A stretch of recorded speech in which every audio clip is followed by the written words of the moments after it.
Let's continue with Ohm's law and electric power. We just discussed the basic properties of electric circuits such as voltage, current, and resistance. To be able to make meaningful statements about these quantities in circuits, we need to be able to describe their quantities in the same way that we might quantify mass, temperature, volume, length, or any other kind of physical quantity. For mass, we might use the unit of kilogram or gram. For temperature, we might use degrees Fahrenheit or degrees Celsius. Here are the standard units of measurement for electrical current, voltage, and resistance. Each unit of measurement is named after a famous experimenter in electricity. The amp after Frenchman André Ampère, the volt after the Italian Alessandro Volta, and the ohm after the German George Simon Ohm. The symbols E and V are interchangeable for the most part, although some texts reserve E to represent voltage across a source, such as a battery or generator, and V to represent voltage across anything else. If you wish to determine mathematically what is happening in electrical terms in simple or even complex circuits, you have to know that the current I is dependent on the two factors, the voltage V and the resistance R. This dependency was described in Ohm's law, named after the German physicist George Simon Ohm, as we discussed before. Ohm's law is a very simple and useful tool for analyzing electric circuits.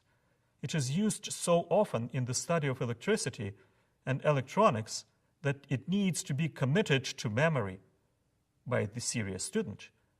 For those who are not yet comfortable with algebra, there is a trick to remembering how to solve for any quantity given the other two. First, arrange the letters E, I, and R in a triangle like this. If you know E and I and wish to determine R, just eliminate R from the picture and see what is left. R equals E divided by I. If you know E and R and wish to determine I, eliminate I and see what's left. I equals E divided by R. And lastly, if you know I and R and wish to determine E, eliminate E and see what's left. E equals I times R. Let's talk about electrical power.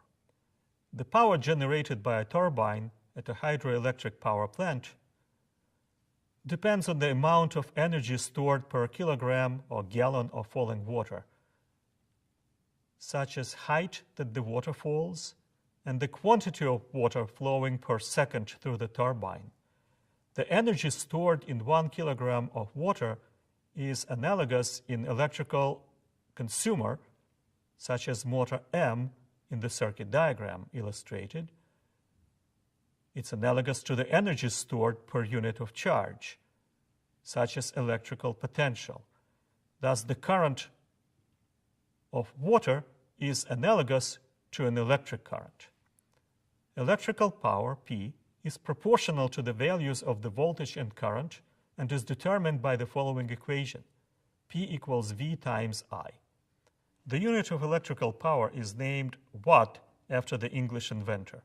1 watt is the power generated by 1 amp at a DC voltage of 1 volt. The power consumed by a device can be measured indirectly with a voltmeter and ammeter. Power is measurable directly by means of a wattmeter, which possesses 2 terminals, each for the voltage and current, or total of 4 terminals.